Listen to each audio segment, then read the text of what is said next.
I'm Crispin Delgado, Public Policy Director at Northern California Grantmakers and the moderator today. I use he, him pronouns. I'm a Latino man with a bald head, clean shaven. I'm wearing glasses, a pink shirt, my favorite pink shirt, and a blue vest. In 2021, NCG sought to better understand the longer-term consequences of the COVID-19 pandemic, the economic downturn, and racial divisions across our communities. We began to explore and to build. Over 4 months, we developed the COVID Equitable Recovery Framework, which we spent time looking at the intersection of our work, working with key partners such as PolicyLink. And I think a value add to this framework is that it highlights roles that philanthropy can play. We focused on 7 areas that cut across all of our work.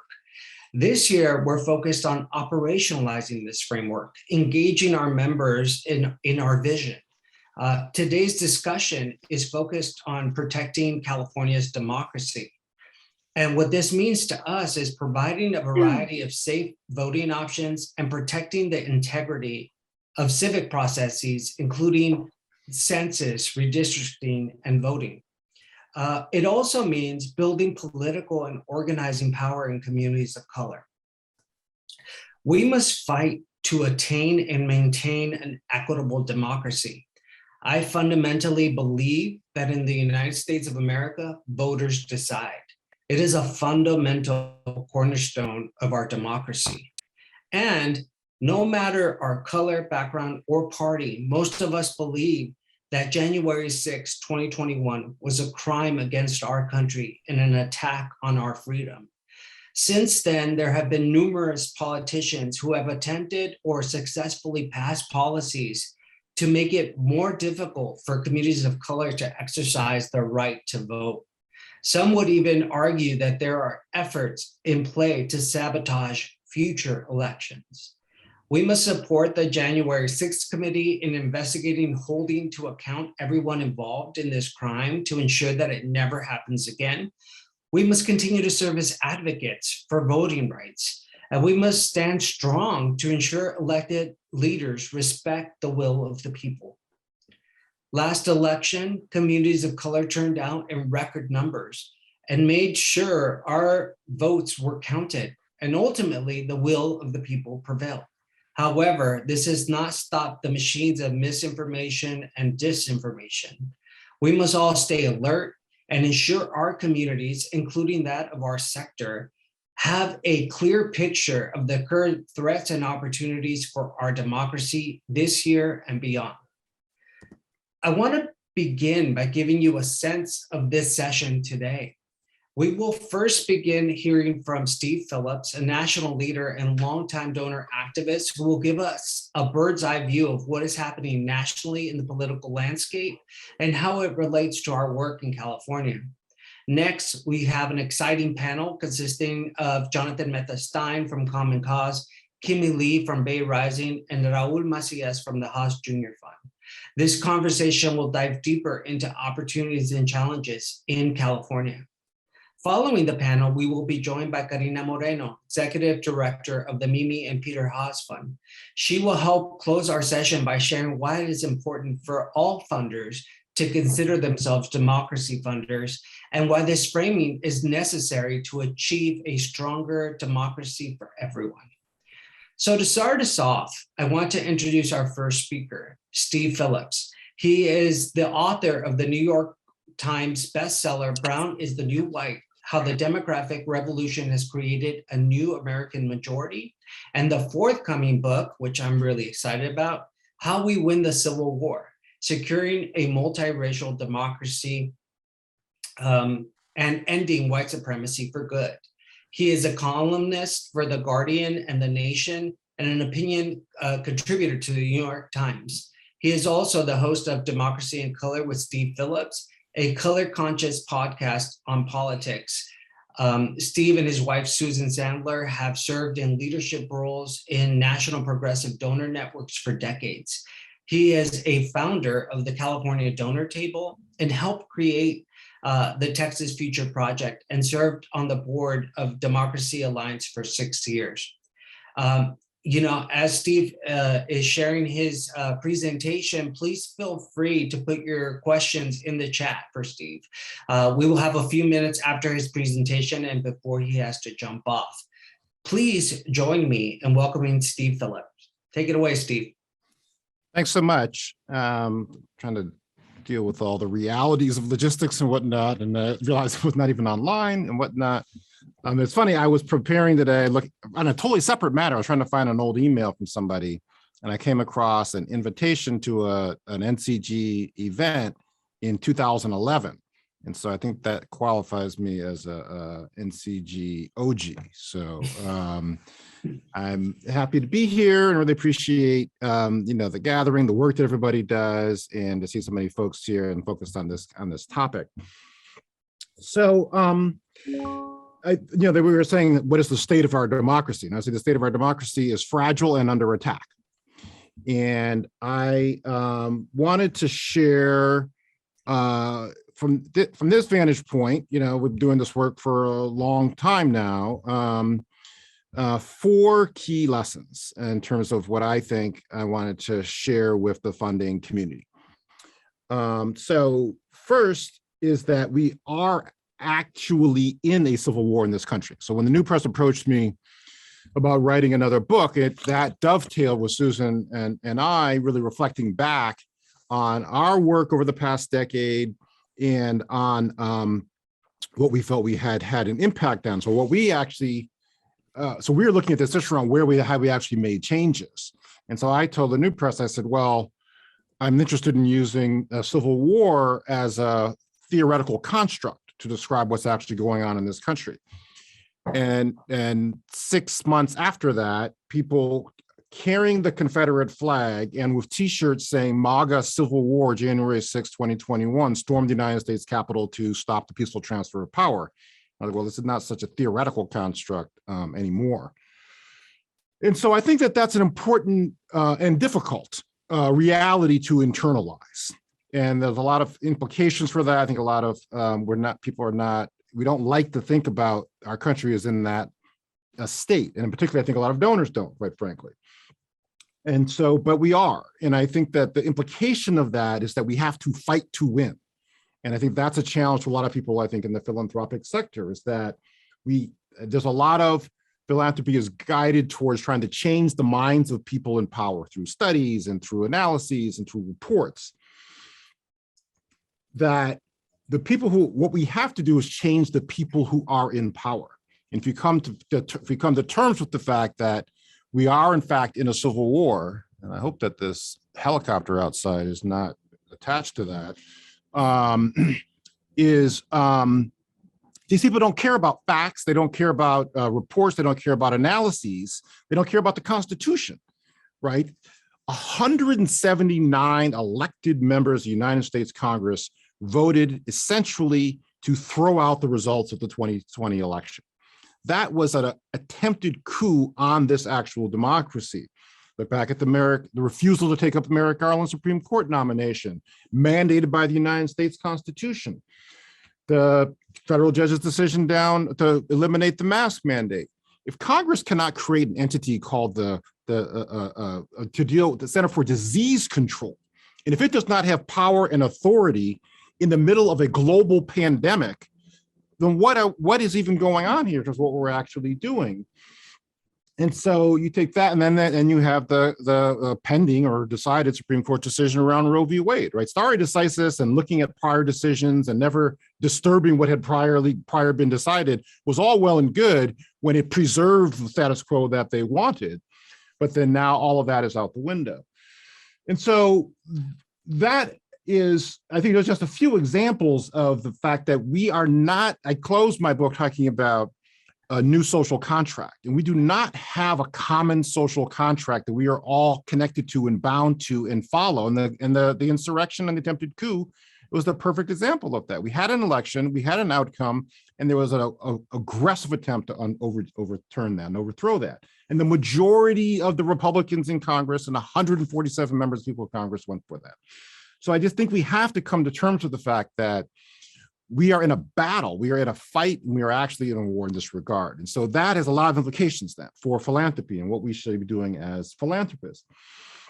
So the second part about that, once we realize that we're in a war, is the second point I wanted to convey is that one of the core components of the what I call the Confederates and the modern day Confederates is the voter suppression and the denial of democracy is a core part. I talk about the Confederate battle plan. There's multiple parts of a Confederate battle plan, and one of the pieces is ruthlessly rewrite the laws, and rewriting the laws in a way to suppress democracy and participation of the majority of people.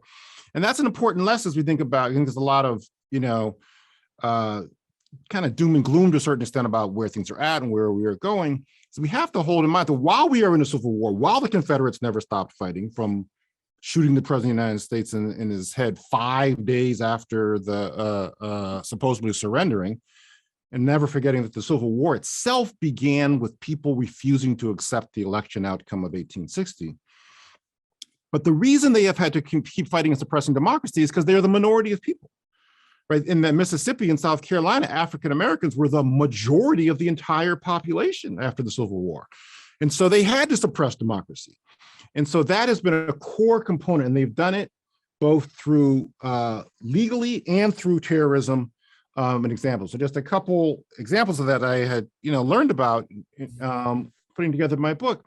I did not know that not only did we have white primaries in this country, but that the courts of this country sanctioned there being white primaries. So we passed the 15th Amendment to the Constitution saying you should not abridge the right to vote. Then we have Texas in particular, but several southern states passing whites only primaries written into the law. And the court saying, well, it's okay because they're run by political parties, and political parties are not state actors. So they are not bound by the 15th Amendment, so that they can therefore go ahead and discriminate. And it's actually all fine because the general election is not whites only, and that's where people can participate. But in the South, everybody was there. There was no Republican Party for any practical purposes. And so it advanced that whole piece. But that's one example of the legal way that they went about suppressing democracy. Runoff elections, right? I opened my Georgia chapter saying that Denmark Groover never intended for Verlene Warnock's son to become a United States Senator. So runoff elections were created in Georgia in 1964 by a white state legislator who explicitly said he wanted to prevent the Black vote from coalescing in a splintered candidate with multiple white candidates. And that's exactly what happened in the Georgia Senate race in 2020. Raphael Warnock came in first in a splintered white field, but then they wanted to go to a runoff election so the white vote could reconsolidate to be able to stop candidates such as Warnock. And so they had not planned on Stacey Abrams and the whole operation that she had built over a decade. But that's another example of the legal suppression. And then you have the illegal. I talk about another core component of the Confederate battle plan is the silently sanctioned terrorism, and sometimes not so silently. So in 1964, and this is also in terms of people, we think about this stuff, it's like it all happened such a long time ago. 1964 is the year I was born. I'm not that old. Freedom Summer was going to be happening that year. And there were people coming from all over the country to do voter registration in Mississippi, which was, close to a majority African-American state. So what was created at that time was the White Knights of the Ku Klux Klan got created that year in response to the people of color coming in. 10,000 people in Mississippi alone, people in almost every single county within the state came together. And the White Knights of the Ku Klux Klan were created because they thought the regular Ku Klux Klan was too mild and not violent enough. And so the FBI, years later, they attributed 9 murders, 300 beatings, burnings, and bombings to the White Knights of the Ku Klux Klan, explicitly created in the context of people coming to register people to vote in Mississippi. That was the summer of Schwerner, Goodman, and Cheney being murdered. They went to the South to try to expand registration. And interestingly, the people who were ultimately convicted of this, they had to be up through the federal government. The federal government came in, interviewed 1,000 people, tried to put together the evidence because nobody in the state of Mississippi would actually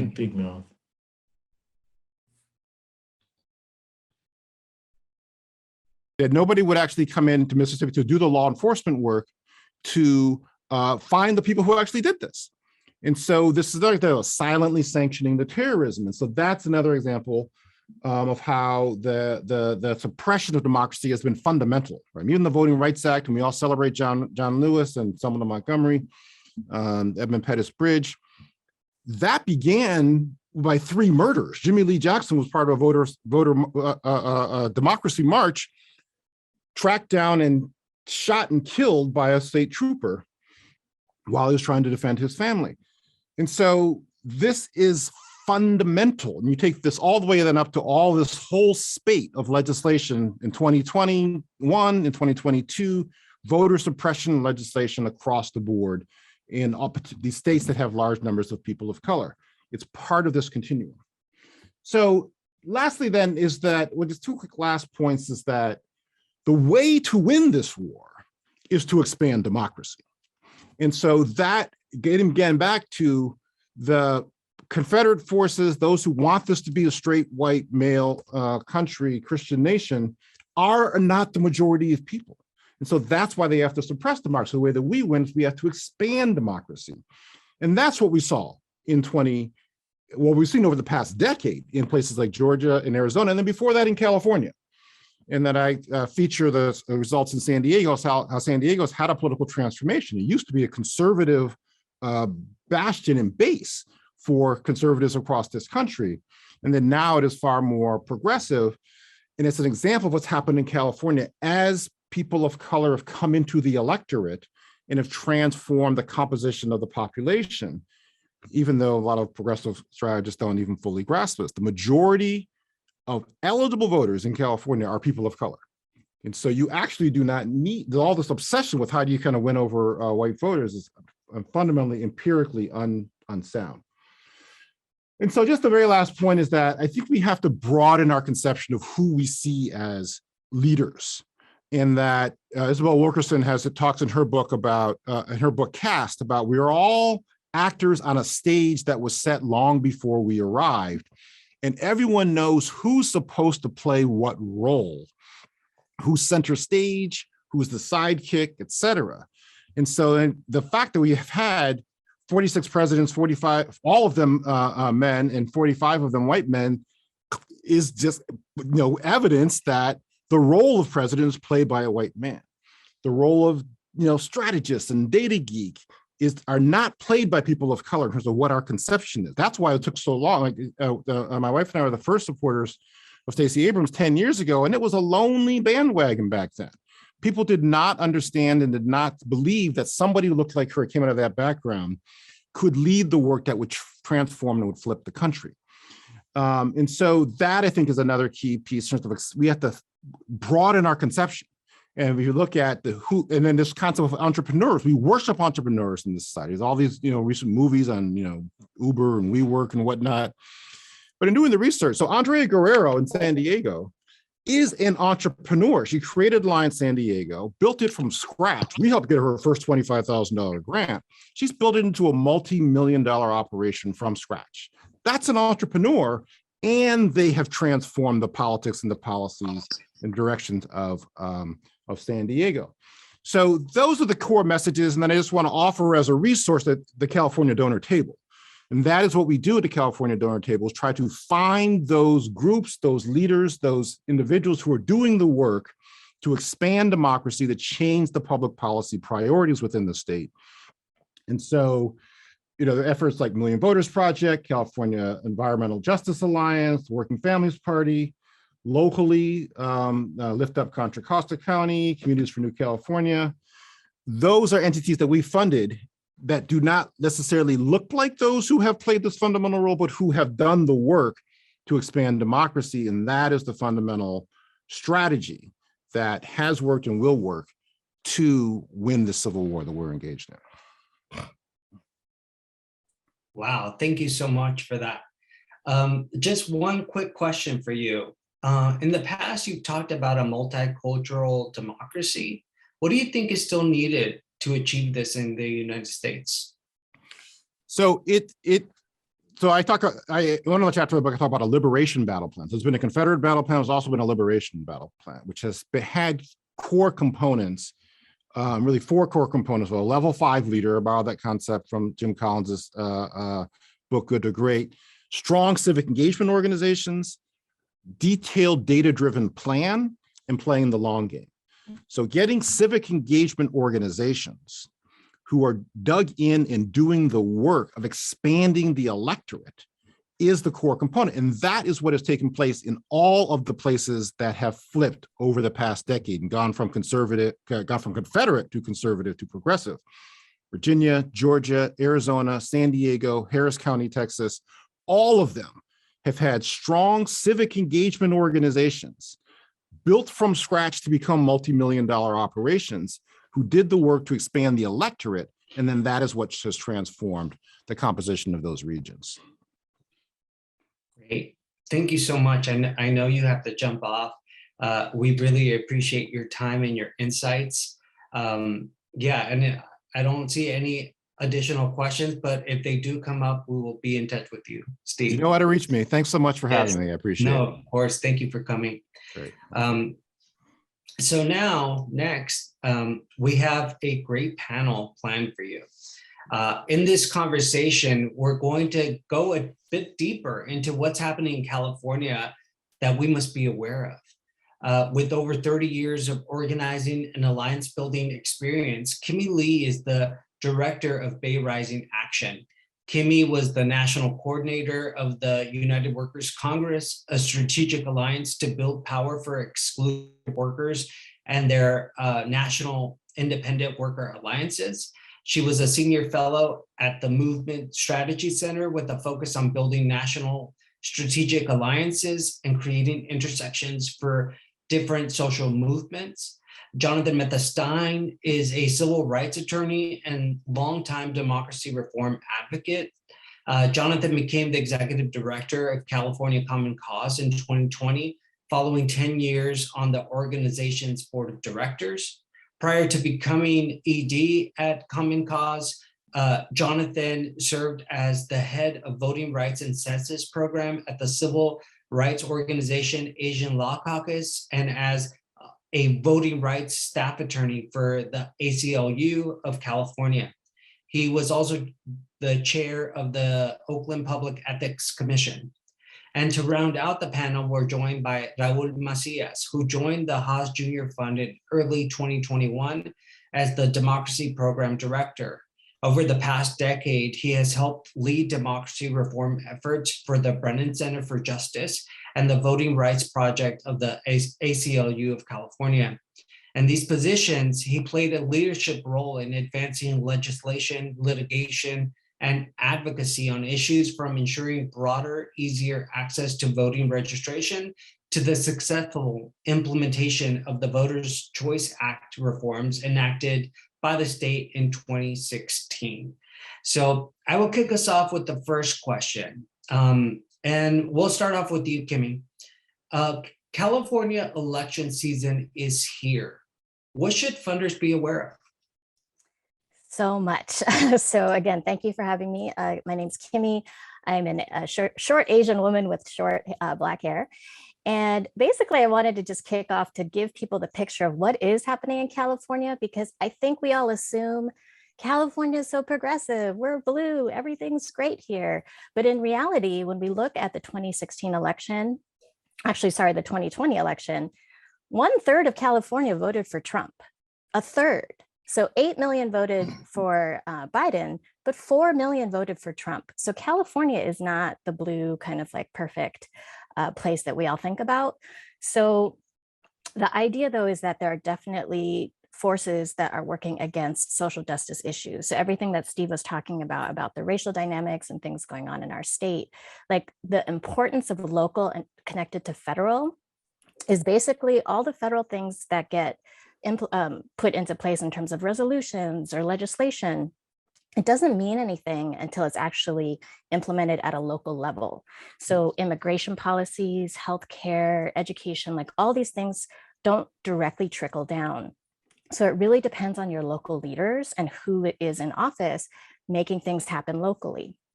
This is where you get agreements with the police department or, ICE or whatever. And so this is where it's really important for us to think about who's in local office. And actually, even though California is majority people of color, that's not who's in elected office right now. It's majority white old men still. And so for us, we see this as a huge problem. And then we think about, well, why is that? Why is it that there's still this, kind of like non-diversity in who's elected? And we're going to talk about that a little bit more later. But I think, again, to just start us off with thinking about California is not as blue as we think. And then even of the Democrats who are in office, even though we have a majority, there are a lot of moderate Dems that are not siding with us on some of our social justice issues. And there are some Democrats that are actually voting Republican, like they're not even with us, but they say they're Democrats. And in some parts of the state, that's enough for them to get elected.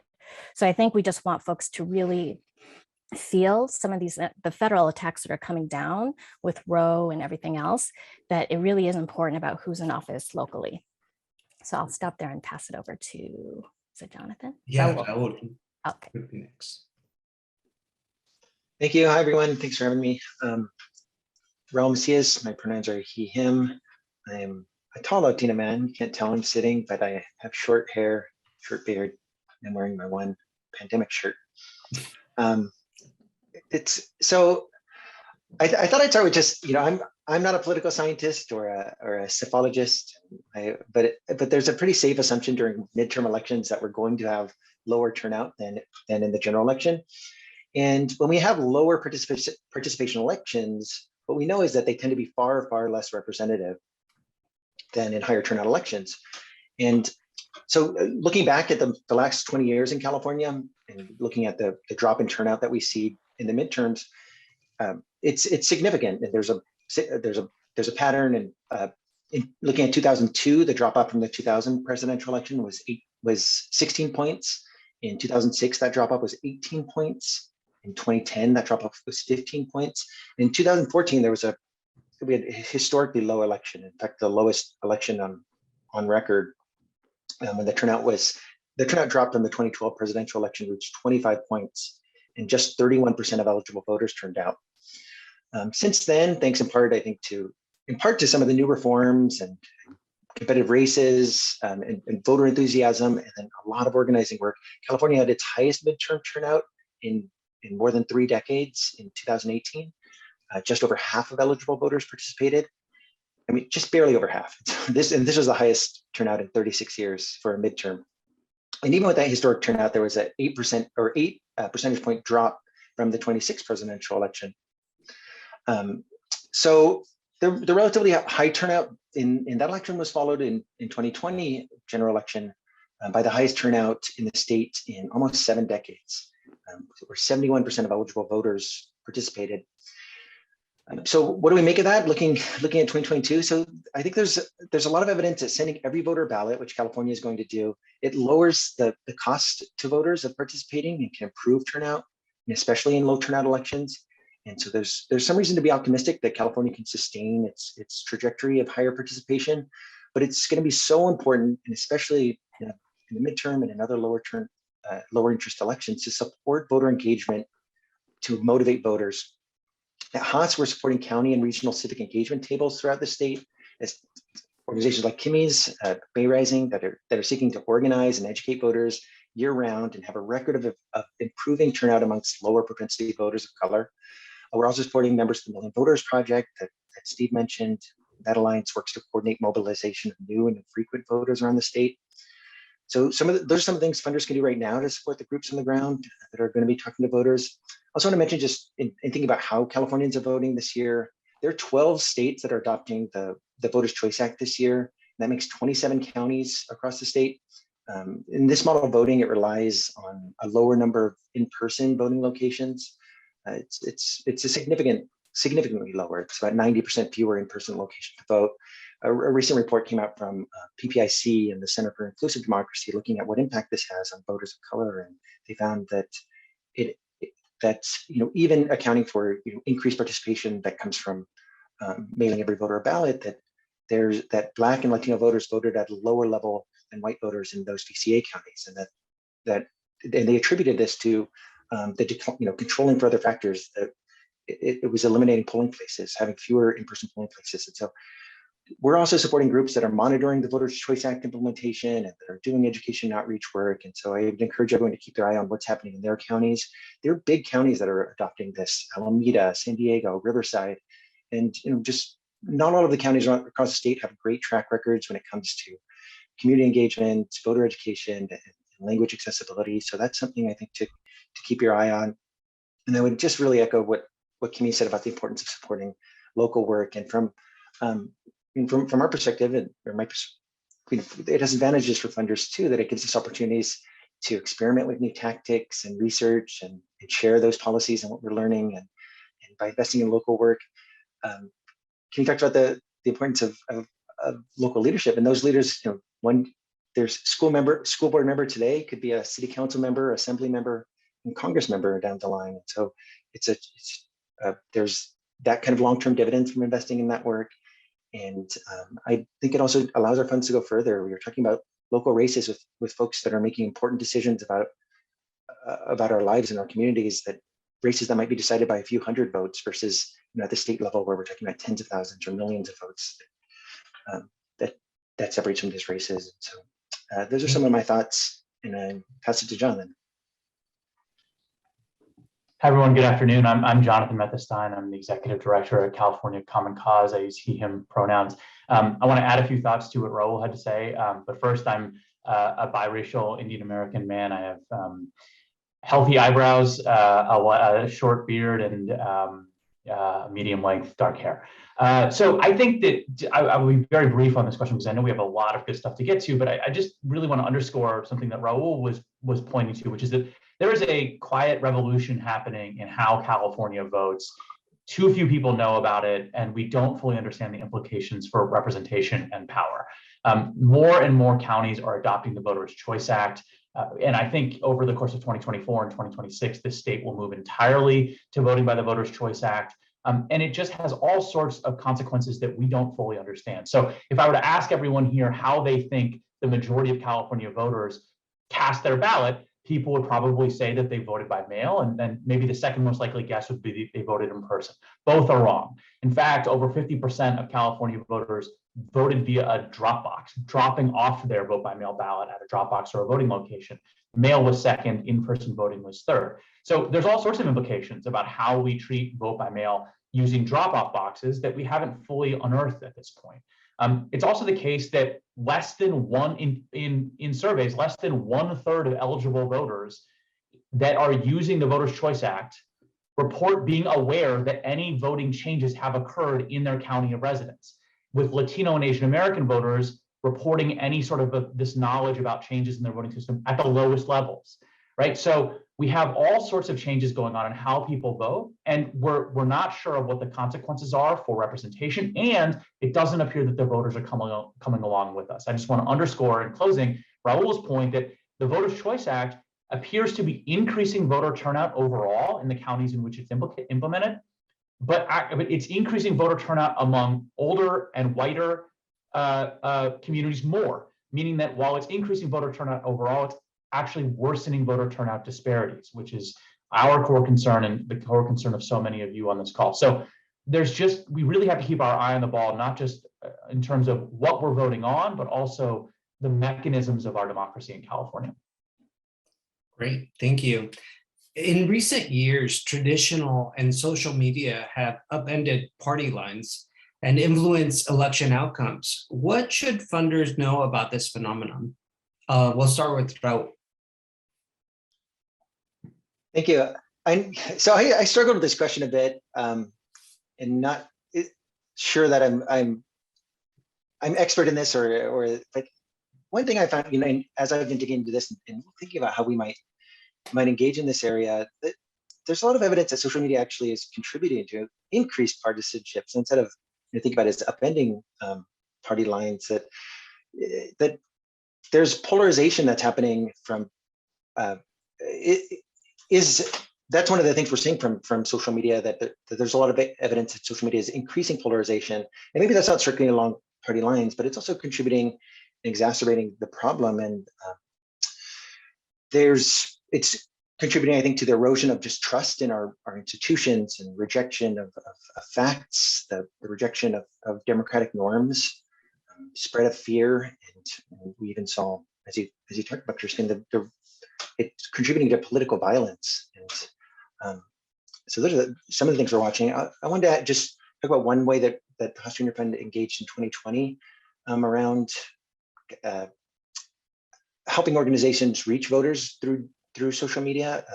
We launched an effort to support digital voter education to Black, Latino, API, and young voters.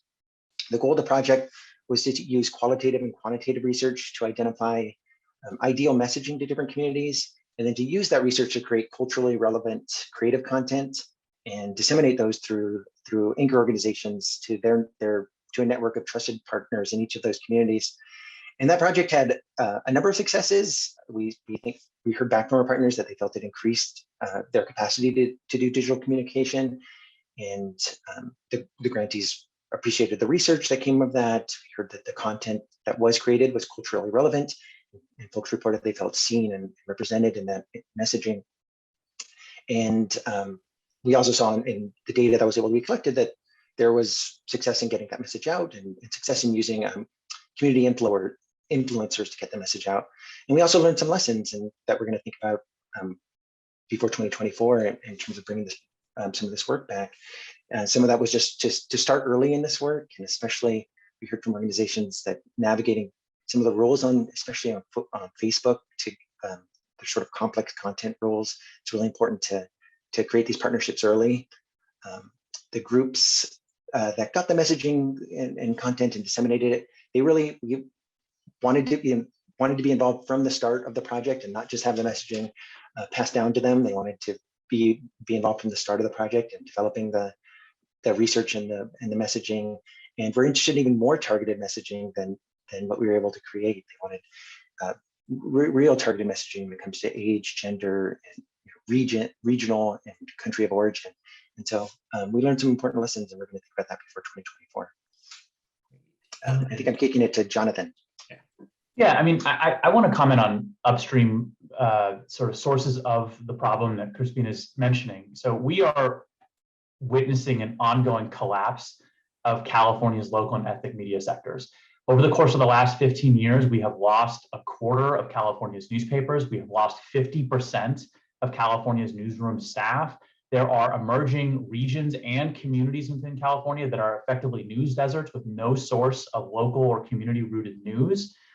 And the result of that, there's data that shows it's lower civic participation, lower voting rates, lower rates of informed voting, increased polarization, and increasingly, social media misinformation and disinformation are rushing to fill the void left by our trusted, nonpartisan, community-rooted news sources.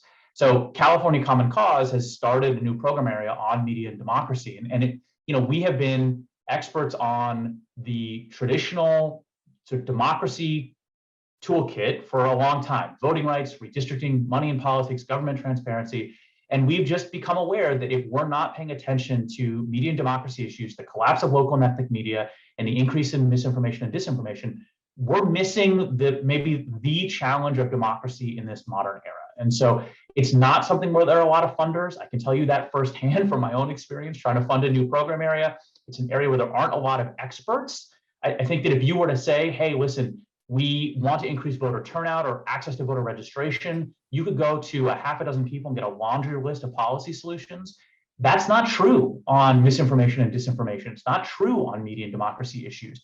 People are less aware of the solutions, and people are much less aware of how to implement those solutions and make them a reality. So I just think that we have to be investing in our local community media, community-rooted news sources, ethnic media, and then also some of the work that we're doing is trying to find policy solutions to make those sectors sustainable going forward. And I think just to add, the example that we saw is in Stockton. Michael Tubbs was elected out of office because there was this one little website that he was like, oh, it won't really matter. It's this tiny little website. It's one guy, like, saying all these lies about me.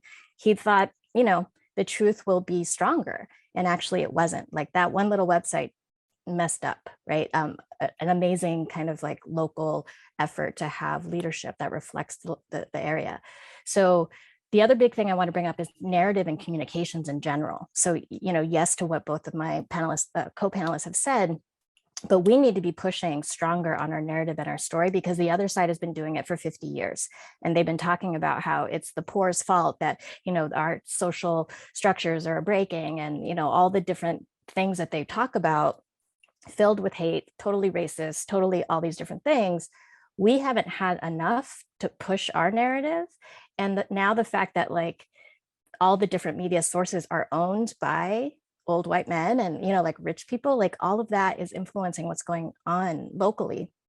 So we need more around our narrative work, our own communications work, to create and counter what's happening in this country. Great, thank you, Kimmy, and thank you, everyone.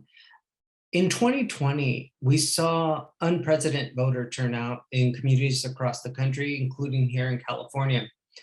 What does the electorate look like now, and how can we strengthen their engagement? We'll start off with Jonathan. Yeah, thank you for this question, because I think everyone assumes that voting in California is an oasis and we've built a fully representative electorate, and we really have not. Can I ask Melissa to pull up my slides?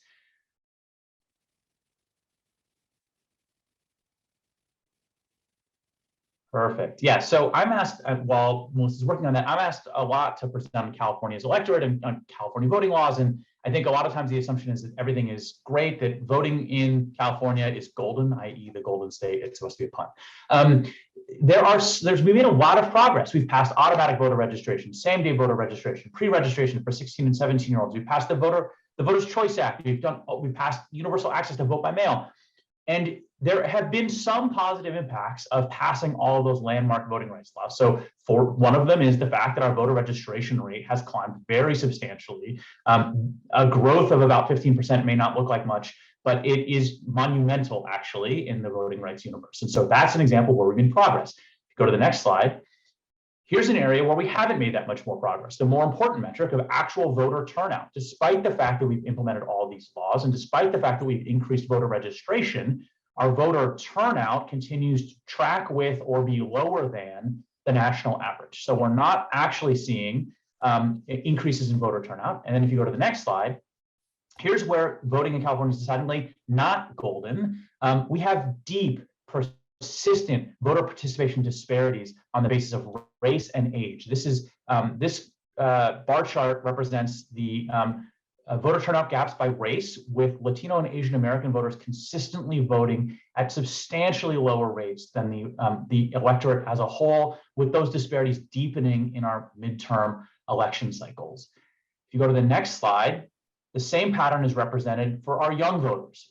Youth 18 to 24 are voting at dramatically lower rates than the rest of the electorate. And if you compared them to older voters, they're voting at a fraction of the rate of voters over 65, right? So we've got massive disparities that persist in California.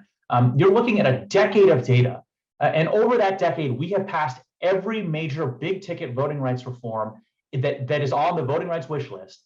And we have yet to see meaningful impact on closing these voter participation disparities. We have so much work left to do. If you go to the next slide, my takeaway from this, in my humble opinion, is that good voting rights laws are necessary, but, click again, they're not sufficient. They do not by themselves build an electorate that is reflective of our state and is highly participatory. Yes, that's right. There is so much more work that has to happen. We have to tackle the ills of our democracy in a really holistic way if we're going to build an electorate that looks like California. I'm going to hand it over to Kimmy to talk a little bit more about that. Actually, we're going to do a poll. So to get us into a mindset of like, so what Jonathan's talking about is like the electorate, like who's voting. But what I want to shift to is not just voting, but who's actually contributing to our elections. So we have a quick poll. And can we switch to that poll? So how much of the Oakland candidate contributions come from outside of the city? What do people think? 10, 25, or 50? We'll give you a couple seconds here. And I guess, Melissa, you can see if people have responded. Yeah, almost full participation. Nice. Okay. So can someone show the results? People know. Okay, so 50%. Yes, there are a lot of contributions coming into Oakland, a very small town in California, that are not people from here. So the idea that I want to bring up now is like, who's actually contributing to our elections and what impact is that having? So we're going to go back to the slides and wanted to just talk a little bit more about Oakland by the numbers. So this is a little bit over the last 10 years, but the idea that $4 million was contributed to Oakland campaigns over the past 3 election cycles. This doesn't include 2020. But of that, you could see about $672 being the average contribution. But of that, the individual donors residing in Oakland only made up 0.4% of the actual registered voters in 2016. So 0.4%, tiny, tiny, tiny amount of people actually giving money.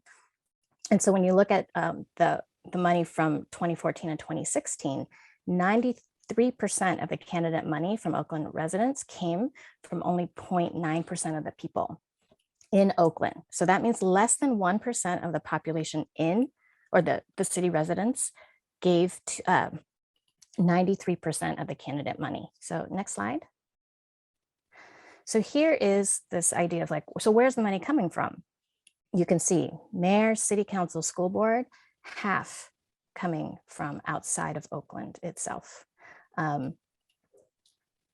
Sorry, half coming from Oakland, but then when you look at outside, the green and the yellow, sorry, I flipped that. But why are people so concerned with Oakland? Oakland is a small town, right?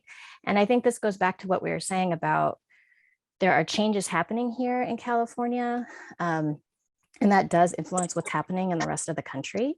And Oakland is seen as, you know, majority people of color. We've got some strong leadership here. We are trying to pass some great things here. But this is why outside forces want to come in here. So we have charter associations, we have apartment, the Realtors Association, all these outside contributors. Bloomberg gave to our school board races. And it's like, why does he care about our local races? Next slide. And so here, this just gives you a sense. If you know Oakland, the dark blue area is actually the median income. So the higher income people are in the hills, and this idea that they are giving them more of their money. Next slide. And then here goes to the diversity issue. So actually the pink is where all the white people are, which happen to be in the hills as well, the people with the most money, and they're the ones contributing the most. Next slide. And what I was mentioning about school board influence, just the money you could see that's coming from contributions and independent expenditures, the money coming in is just crazy. So just about 10 years ago, you could run for school board with maybe $5,000. And that was like a good amount. But now you would need at least $50,000, $60,000, $80,000 of your own money to run. So what does that do to people who can run for office? We can't get grassroots people to run because there's millions of dollars going into our local elections. And so if you see this big blue chart, so much outside money is coming against you. What can you really do with that? So we're trying to organize and we're trying to get folks more involved. And so one of the ways to counter all this money is to do public finance, right? To help candidates who don't have money be able to run for office. Next slide. So what we're trying to do in Oakland is a democracy dollar. So Seattle passed this a few years ago. And what it is that every registered voter actually gets $100 of vouchers or coupons, and they get to give it to who they want. So for all the different races, city council, mayor, city attorney, school board, this lets everyone participate in contributions, but it also gives us an opportunity as community organizations to help engage voters, and gives incentive to the candidates actually to door knock more, because they're going to every house, talking to people, getting those vouchers back, helping to fund their own campaign, but then also in that process, actually talking to people, right?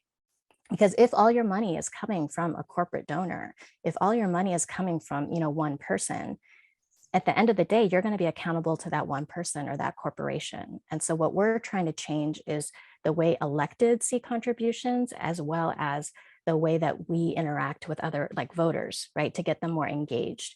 And what Seattle saw, but after they did this, was more engagement.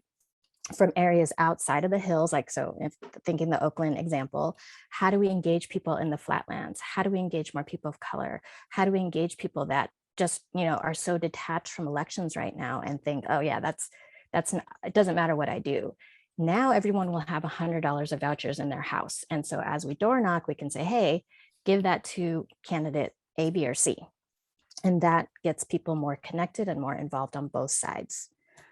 Next slide.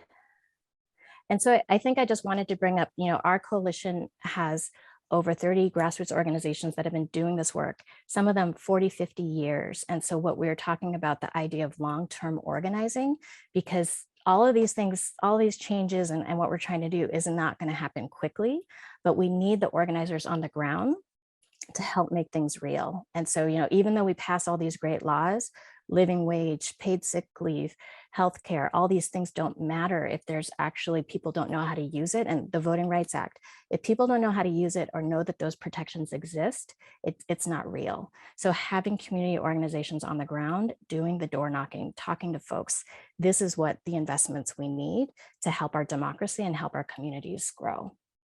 So I'll stop there. Great. Thank you so much, Kimmy. And Raul, we're running short on time, but just any quick reflections or anything you want to share? Sure. A couple quick things, and thanks for that, Kimmy. We're proud to support that work too. And if anyone's interested in that, please reach out to any of us. We're hoping to organize a briefing about how you can support that work next month. A couple of things that I'm tracking that we've supported and are looking at that we hope can help to increase turnout and also reach the underrepresented communities that Jonathan was talking about is there's a group of advocates right now, including Common Cause, that have been convening and looking at ways to get more funding for education and outreach, getting the state to actually invest in reaching voters and closing these participation gaps and combating misinformation. And there's a proposal that's emerged to get the legislature to invest $85 million a year over the next 3 years for education and outreach. And so for folks who are interested in how they might support that work, please reach out. I think there's some hope for it, and it would be really important. And we've formed a working group that's looking at language accessibility in our elections, and brought together voting rights groups, folks with expertise in election administration, and election reform, language access, and research. And we're hoping to. This is a significant slice of our electorate. It's somewhere probably around 1 in 8 or 1 in 9 of our voters. Their primary language is in English, and we know they have lower turnout. And the services in our state we don't think it's necessarily meeting their needs. And so this group wants to look at what we are doing, what's working, and where we might improve. We're hoping some recommendations are going to come out later this year that we can share with everyone and see if there's ways we can support to get some of that work done to reach those voters. And it has to be part of the answer for closing these participation gaps is how we better serve our voters with limited English. Great, thank you. So we have about 5 to 6 minutes remaining in the panel. And I want to get to 2 questions. So this first one is, I often see and describe democracy as a 3-legged stool where we have census, redistricting, and voting. And as a result of the 2020 census count, California lost a congressional seat for the first time in its history. This also caused district maps to change in the state. How do you see this affecting California voters? What have we learned? Yeah, I can go first. I mean, so we could do another hour-long panel just on California's redistricting, both at the state and the local level, and I would sign up for that in a heartbeat, either as a panelist or a listener, honestly. But we're seeing massive turnover, particularly in the state legislature, particularly in the assembly, where I think we're going to lose a third of the state assembly in one election cycle, which is an unprecedented rate of turnover in recent history. And I think the natural assumption is that that's either because of 1, redistricting, or 2, term limits. And the reality is there's no strong evidence that either of those are the actual explanation here. So with redistricting, there's a couple instances in which incumbents were drawn into the same district, enough that the Citizens Redistricting Commission was being honest when they said that they were not looking at incumbent addresses when they drew lines. but it's not driving even a plurality of the exodus we're seeing. And term limits are not really a factor either. A lot of the folks who are leaving actually have years left on their terms and could continue until 2024 or 2026. It's just the reality is it's retirements, people leaving to run for other offices, people taking other jobs outside of the legislature.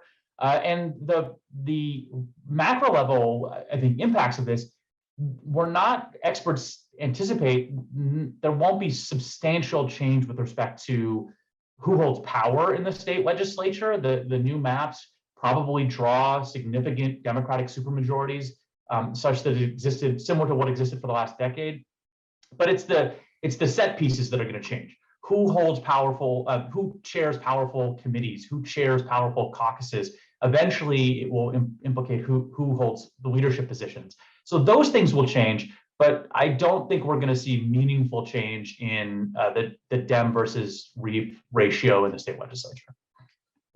Kimmy, then Raul. Yeah, I think I just want to bring up there's also a fear, and there's been a lot of attacks on local electeds, right? Like COVID, Trumpism, recalls, all kinds of things. And so it's been really hard on folks. And so we do see folks retiring and saying, you know what, I had enough, I'm out of here.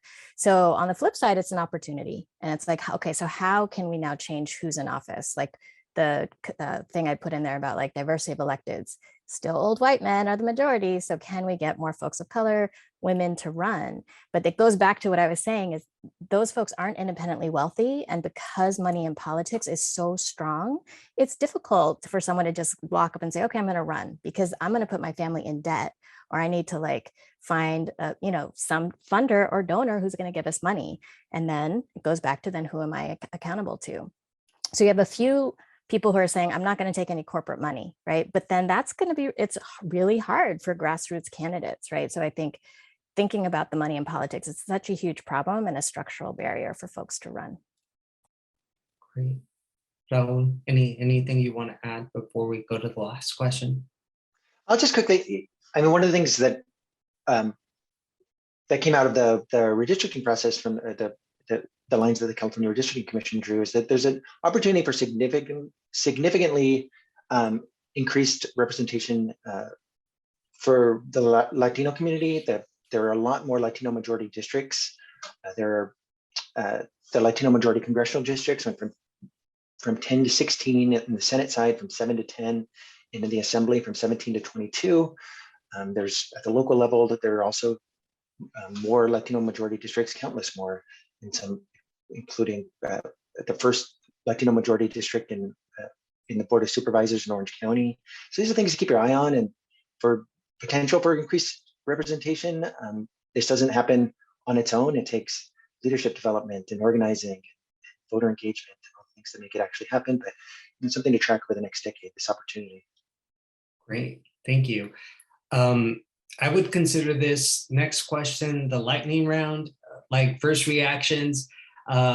It's just very quickly, what advice do you have for funders that traditionally do not fund in this space? Let me jump in there. So I think folks are scared sometimes because of the elections and candidates and so forth and all the like structures.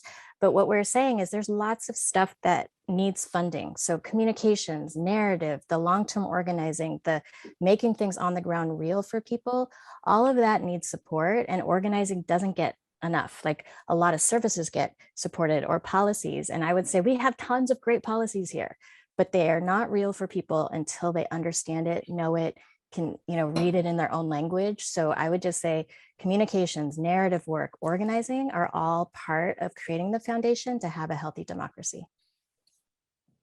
Great. Jonathan or Raul? I'll just say, I think that one of the themes you've heard and you'll hear more from Karina is that all funders should be democracy funders. I think all progressive orgs need to be democracy orgs. I think we have to acknowledge that the failures in our democracy are going to have downstream impacts on every single issue we fight on. And everyone needs to be doing what they can within their capacity to fight for better redistricting, fighting back on big money in politics, to fighting for greater access to voting, for fighting for civic information systems that actually engage our communities and keep the electorate informed, and so on and so forth. This is a project that takes all of us. last word, Raul? No, I echo what they both said. That was great. Great. Well, thank you all on the panel for your insights. I think we all have a lot to mull over. With so many dimensions at play, it may be hard to even know where to start. I think our next speaker can shed a bit of light about her journey in understanding the importance of investing in democracy and why we should all see this as an ongoing long-term investment for systemic change. Karina is currently the executive director of the Mimi and Peter Haas Fund, a family foundation with deep commitment to San Francisco and early childhood education. Previously, she was chief of staff at Tipping Point Community, where she served as a strategic advisor to the founder CEO and spearheaded special projects, including a $100 million chronic homelessness initiative and a $34 million emergency relief fund. Prior to Tipping Point, she was a program officer at the Y&H Soda Foundation, where she developed a local grants portfolio to help low-income families achieve economic prosperity. Please join me in welcoming Karina. Karina, welcome. Thank you. Thanks for having me. I'm happy to be here. I'm Karina. My pronouns are she, her. I am a lighter-skinned, olive-skinned Latina woman. I have short, dark brown, almost black hair that my teenagers call the mom bob and tell me that I look like Edna from The Incredibles, but you can be the judge of that. I have glasses on today because I can no longer be in front of a screen without glasses, so that tells you probably a little bit about my age.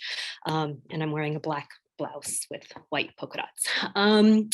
So I think the first thing to say is to out myself. I am not a traditional or typical democracy funder, right? The Mimi and Peter Haas Fund is certainly not known as a democracy funder. It's not where our expertise lies. As has been said, the Mimi and Peter Haas Fund is an early childhood education funder. We have focused in that area for 30 years, proudly so. And I should clarify and confirm that that will continue to be our focus, and we continue to do great work in that area. That's true and important. At the same time, our trustees, our staff, myself, recognize the critical threat that democracy is under.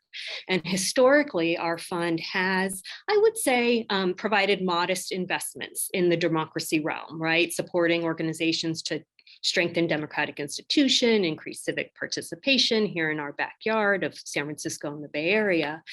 But we're at a moment where we're kind of thinking through what more can we do? How do we deepen that? How do we learn and do more given the circumstances that my colleagues have all talked about? So, I was asked to talk a little bit about, what's needed to expand the thinking of who are democracy funders. And for me, for the fund, our journey, I think, has taken 3 steps.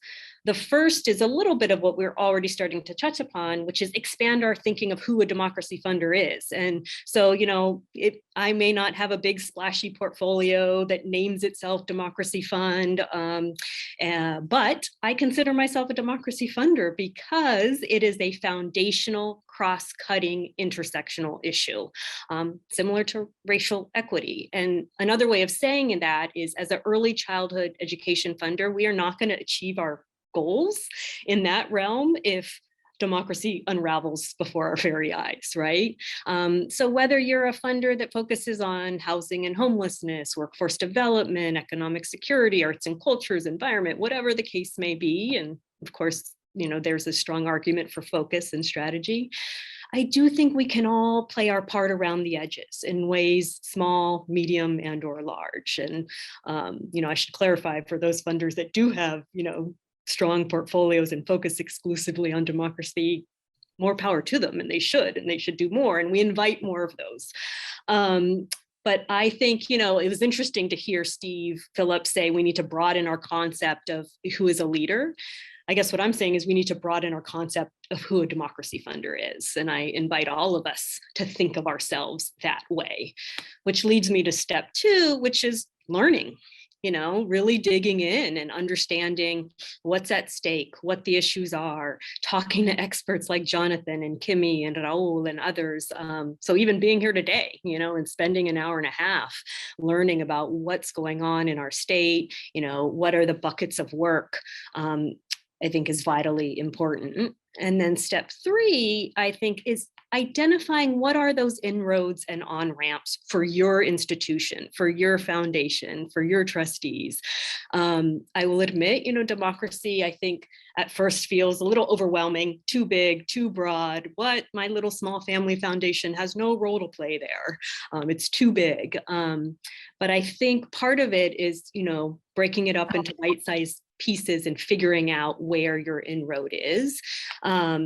And of course, there are many ways. I mean, Crispin already gave us one. He thinks of democracy as the 3-legged stool. I think you said census, redistricting, and voting.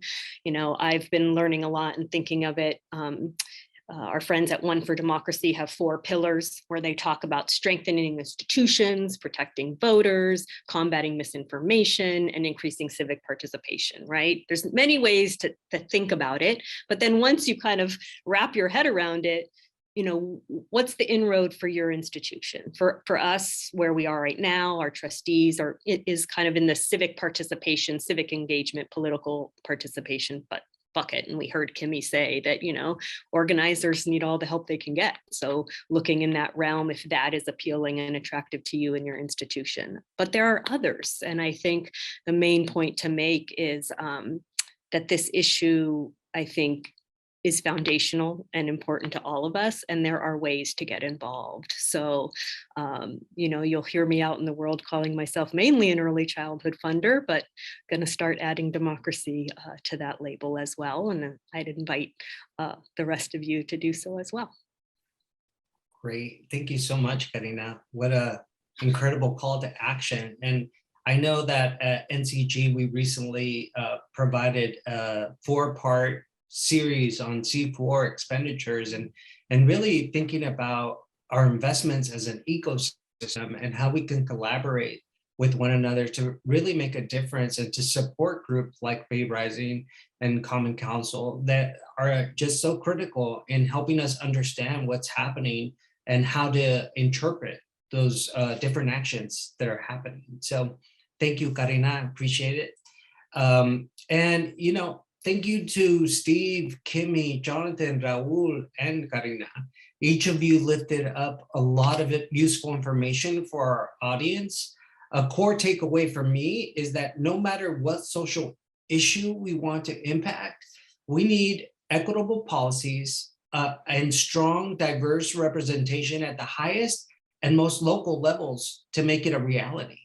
To stay engaged, I encourage you all to stay tuned in the NCG newsletters and our future work, especially my policy work, but all of our work is important.